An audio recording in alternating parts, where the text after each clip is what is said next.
നമസ്കാരം, ഞാൻ ഡോക്ടർ വിദ്യ, പ്രാണ nature cure hospital, കൊല്ലം.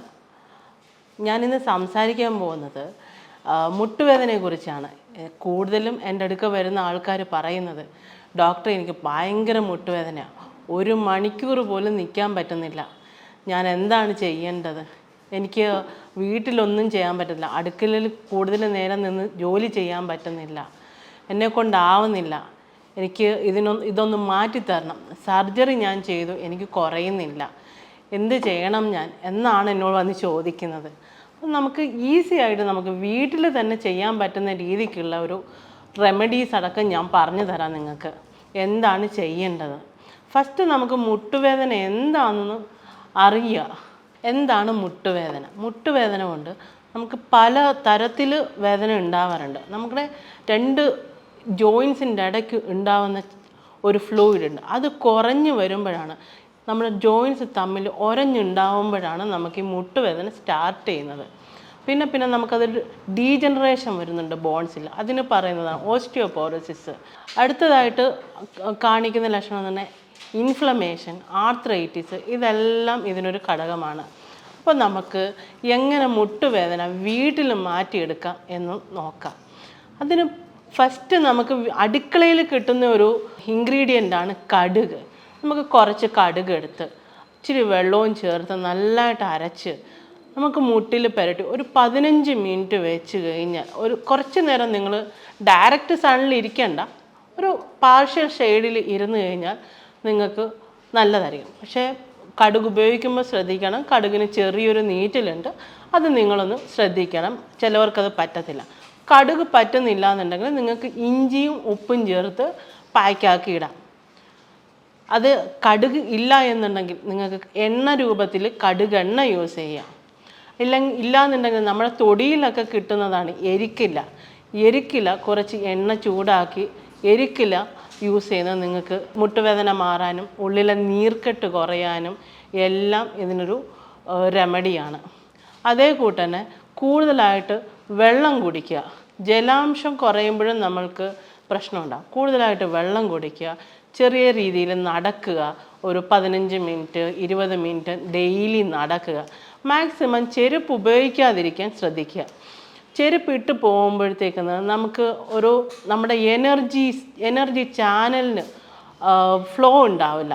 Energies നമുക്ക് ഫ്ലോ ഉണ്ടാവണമെന്നുണ്ടെങ്കിൽ ചെരുപ്പ് ഉപയോഗിക്കാതെ നടക്കുക, വെറും പാദത്തിൽ നടക്കുക. എസ്പെഷ്യലി നമ്മുടെ മുറ്റത്തൊക്കെ മണൽ, ചരൽ, ഇതിലെല്ലാം നമുക്ക് നടക്കാം. അപ്പോൾ നമുക്ക് ബ്ലഡ് സർക്കുലേഷൻ കൂട്ടുക എന്നതാണ് ഒരു ഉപായം. അതേ കൂട്ട് തന്നെ നിങ്ങൾക്ക് ചെറുതായിട്ട് നിങ്ങളുടെ മുട്ടിന് മസാജ് ചെയ്യുന്നത് നല്ലതാണ്. അതിപ്പോൾ നിങ്ങൾക്ക് പുറത്ത് പോയാൽ അല്ലെങ്കിൽ നിങ്ങളുടെ വീട്ടിൽ തന്നെ കുഴമ്പ് കാണും, ഏത് ഓയിലായാലും നിങ്ങൾക്ക് യൂസ് ചെയ്യാം. നമുക്ക് നോർമലി ആണെങ്കിൽ നമുക്ക് എള്ളെണ്ണ യൂസ് ചെയ്യാം, വെളിച്ചെണ്ണ യൂസ് ചെയ്യാം. അതെല്ലാം നമുക്കൊരു സബ്സ്റ്റിറ്റ്യൂട്ടായിട്ട് നമുക്ക് യൂസ് ചെയ്യാം. ഇപ്പം നമ്മളുടെ വീട്ടിൽ കുഴമ്പ്, തൈലം ഇതൊന്നും അവൈലബിൾ അല്ല എന്നുണ്ടെങ്കിൽ നിങ്ങൾക്ക് യൂസ് ചെയ്യാം. ഒരു 15 മിനിറ്റ് നിങ്ങൾക്ക് ഏതെങ്കിലും ഒരു എണ്ണ ഉപയോഗിച്ച് തടവി ജസ്റ്റ് ഒരു ചെറിയ രീതിക്ക് ഒരു ഹോട്ട് കംപ്രഷൻ കൊടുക്കുന്നത് എന്ന് വെച്ചാൽ ചൂട് വെക്കുന്നത് നല്ലതായിരിക്കും. ചെറിയ രീതിക്ക് ചൂട് തട്ടിച്ച് കൊടുക്കുന്നതും നല്ലതായിരിക്കും. മുട്ടുവേദനയ്ക്കൊരു നല്ല മാറ്റം വരാൻ ഉപായമാണ് അത്. അതേ കൂട്ട് തന്നെ നിങ്ങൾക്ക് വീട്ടിൽ ചെയ്യാൻ പറ്റുന്നത്, അത് രാവിലെ ആയാലും വൈകുന്നേരം ആയാലും ഒരു 20 മിനിറ്റ് നിങ്ങളുടെ വീട്ടിൽ എപ്പോഴും കാണുന്നതാണ് തോർത്ത്. നിങ്ങൾ തോർത്ത് ജസ്റ്റ് ഒന്ന് വെള്ളത്തിൽ മുക്കി ജസ്റ്റ് ഒന്ന് പിഴിഞ്ഞിട്ട് നിങ്ങളുടെ മുട്ടിന് ചുറ്റി കെട്ടി ഒരു 20 മിനിറ്റ് അതിൻ്റെ മുകളിലൊരു ഉണങ്ങിയൊരു ടവലും കൂടി ഒന്ന് ചുറ്റി വെച്ച് കഴിഞ്ഞാൽ കറക്റ്റായിരിക്കും. അപ്പോൾ അതൊരു 20 മിനിറ്റ് വെച്ച് കഴിഞ്ഞാൽ തന്നെ നിങ്ങൾക്ക് ദിവസവും ചെയ്യാം, കണ്ടിന്യൂസ് ചെയ്യാം. ഒരു 10-20 മിനിറ്റിൻ്റെ പ്രശ്നമുള്ളൂ. നിങ്ങൾ ചുമ്മാതിരുന്ന് ഫോൺ നോക്കുന്ന സമയത്തോ അല്ലെങ്കിൽ TV കാണുന്ന സമയത്തോ എല്ലാം നിങ്ങൾക്കത് യൂസ് ചെയ്യാൻ പറ്റുന്നതാണ്. അതേ കൂട്ട് തന്നെയാണ് മുരിങ്ങയില. നിങ്ങൾക്ക് വീട്ടിൽ എപ്പോഴും കിട്ടുന്നതാണ് മുരിങ്ങയില പാക്ക്. മുരിങ്ങയില ഉപ്പും ചേർത്തിടാം. അതേപോലെ തന്നെ നമുക്ക് കടയിലൊക്കെ പോയി കഴിഞ്ഞാൽ കിട്ടും, ഈവൻ സൂപ്പർ മാർക്കറ്റ്സിലുണ്ട്, എപ്സം സോൾട്ട് എന്ന് പറയും. എപ്സം സോൾട്ട് കുറച്ച് വെള്ളത്തിൽ, അത് ചെറിയ ചൂടുവെള്ളമായാൽ അത്രയും നല്ലത്, വെള്ളത്തിൽ വെച്ച് ചൂട് പിടിക്കുന്നതും നല്ലതാണ്. അതേ കൂട്ടൊരു 20 മിനിറ്റ് ചൂടുവെള്ളത്തിൽ കാല് ഇറക്കി വെക്കുന്നതും നല്ലതായിരിക്കും.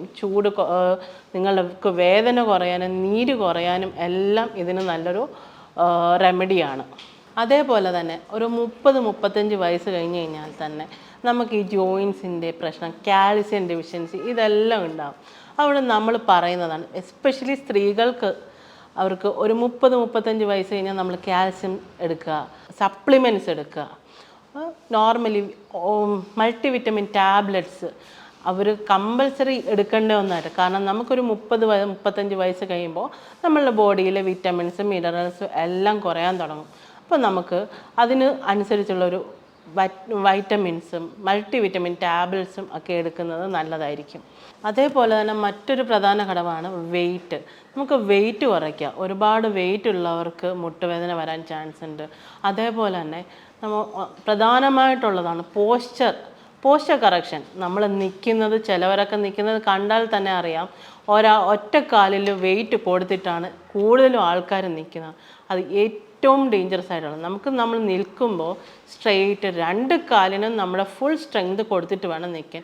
ഫസ്റ്റ് നമ്മൾ പോസ്ചർ കറക്ഷൻ, ഈവൻ സ്റ്റെപ്പ് കയറുമ്പോൾ പോലും നമ്മളത് ശ്രദ്ധിക്കണം. ഇല്ലെങ്കിൽ തന്നെ നമുക്ക് കൂടുതലും ജോയിൻറ്റ് സംബന്ധമായിട്ടുള്ള എല്ലാ അസുഖങ്ങളും വരാൻ സാധ്യതയുണ്ട്. ഈവൻ നിൽക്കുന്നതാണെങ്കിലും ഇരിക്കുന്നതാണെങ്കിലും സ്റ്റെപ്പ് കയറുമ്പോഴും എല്ലാം നമ്മളൊരു പോസ്ചർ കറക്ഷൻ ചെയ്യുന്നത് നല്ലതായിരിക്കും. അതേകൂട്ട് തന്നെയാണ് വേറൊരു ഘടകമാണ് നമുക്ക് ഫുഡ്. കൂടുതൽ ഓയിൽ അടങ്ങിയ ഫുഡ് മീൻസ് വെണ്ണ, ബട്ടർ, ചീസ് ഇതെല്ലാം നമുക്ക് നല്ലതാണ്. വേദന സംബന്ധം ജോയിൻസിനെല്ലാം നമുക്ക് ഓയിൽ കണ്ടൻറ്റ് അടങ്ങിയിട്ടുള്ള ഫുഡ്സ് കൊടുക്കുക. അതേപോലെ നാരടങ്ങിയ ഭക്ഷണങ്ങൾ, എസ്പെഷ്യലി നമ്മുടെ ചീരവർഗ്ഗങ്ങൾ, അതിൽ പാലക്ക് വരാം, ചീര, നമ്മുടെ ചുവന്ന ചീര നല്ല ഒരു ഫുഡാണ്. അതേ കൂട്ട് തന്നെ മുട്ട, പ്രോട്ടീൻ റിച്ച് ഫുഡ്സ്, മുട്ട, ചിക്കൻ, മത്സ്യങ്ങൾ, അതേ കൂട്ട് omega-3 ഫാറ്റി ആസിഡ്സ് എല്ലാം നമുക്ക് മുട്ടുവേദനയ്ക്ക് നല്ലതായിട്ട് കുറയാൻ സഹായിക്കുന്ന ഘടകങ്ങളാണ്. നിങ്ങൾ ഈ പറഞ്ഞ ഹോം റെമഡീസിന് പോകുന്നതിന് മുമ്പ് നിങ്ങൾക്ക് കറക്റ്റായിട്ട് എന്തുകൊണ്ട് ഈ മുട്ടുവേദന വന്നു എന്ന് ഫസ്റ്റ് ചെക്ക് ചെയ്യുക. അതിന് നല്ലൊരു ഡോക്ടറിനെ കണ്ട് കൺസൾട്ട് ചെയ്തതിന് ശേഷം മാത്രമേ നിങ്ങൾക്ക് കറക്റ്റ് മുട്ടുവേദനയാണ് എന്നുണ്ടെങ്കിൽ മാത്രമേ നിങ്ങൾ ഈ ഹോം റെമഡീസിലേക്ക് പോകാവൂ. അതിനായി നിങ്ങൾക്ക് എന്തെങ്കിലും സംശയങ്ങളോ കാര്യങ്ങളോ ഉണ്ടെങ്കിൽ ഞങ്ങളുമായിട്ട് കോൺടാക്റ്റ് ചെയ്യുക. മുട്ടുവേദന സംബന്ധമായിട്ട് എല്ലാ കാര്യത്തിനും നിങ്ങൾക്ക് ഞങ്ങളുമായിട്ട് കോൺടാക്റ്റ് ചെയ്യാവുന്നതാണ്. അപ്പോൾ നമുക്ക് മറ്റൊരു വീഡിയോയുമായി ഇനി പിന്നെ കാണാം. നമസ്കാരം.